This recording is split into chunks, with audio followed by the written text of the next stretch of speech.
Pro kabaddi season 11 auction day 1 day 2లో Telugu Titans ఏ విధమైన ప్లేయర్స్ని కొన్నారు, ఎవరిని కొన్నారు అనేది మనం అయితే ఈ వీడియోలో ఫుల్ డీటెయిల్స్గా మాట్లాడుకుందాం ఫ్రెండ్స్. ఇక డే 1 విషయానికి వచ్చినట్టయితే పవన్ శరవత్ని 1,72,00,000 పెట్టి అభ్యాంకోట్ పెట్టి మన తెలుగు టైటన్స్ అయితే రిటైన్ అయితే చేసుకున్నారు.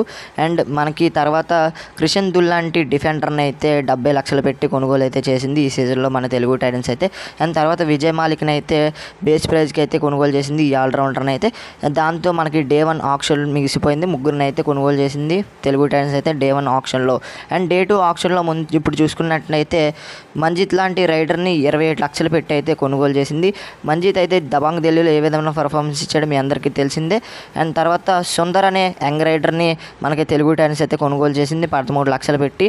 అండ్ తర్వాత మహమ్మద్ అనే ఇరానియన్ ఆల్రౌండర్ని అయితే తెలుగు టైటన్స్ అయితే కొనుగోలు చేసింది 13,00,000 పెట్టి. అండ్ అయితే ఈ ప్లేయర్ అయితే దబాంగ్ ఢిల్లీలో ఆడాడు రైట్ కార్నర్లో కొన్ని మ్యాచెస్లో. అండ్ ఇప్పుడు మన తెలుగు టైటన్స్లో ఆడబోతున్నాడు. అండ్ తర్వాత ప్లేయర్ మిలాద్ జబారీని తెలుగు టైటన్స్ అయితే ఎఫ్బిఎం పేట్ కట్టి మరొకసారి రిటర్న్ అయితే చేసుకుంది 13,00,000 అయితే.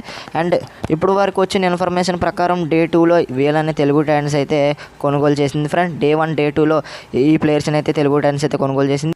మరి తెలుగు టైటన్స్ కొన్న ప్లేయర్స్లో ఏ ప్లేయర్ని కొనడం వల్ల తెలుగు టైటన్స్కి చాలా బలం వచ్చిందో మీరైతే కామెంట్ చేయండి ఫ్రెండ్స్. మీకు ఏ విధంగా అనిపించింది ఆప్షన్ అనేది కామెంట్ చేయండి. అండ్ ఈ రోజు వీడియో నచ్చితే లైక్ చేయండి, షేర్ చేయండి. మన ఛానల్ ఖచ్చితంగా సబ్స్క్రైబ్ చేసి పక్కన వచ్చిన బెల్ ఐకాన్ అయితే క్లిక్ చేయండి. మరొక ఇంట్రెస్టింగ్ వీడియోతో తర్వాత కలుద్దాం. అందువరకు బాయ్ ఫ్రెండ్స్, బాయ్.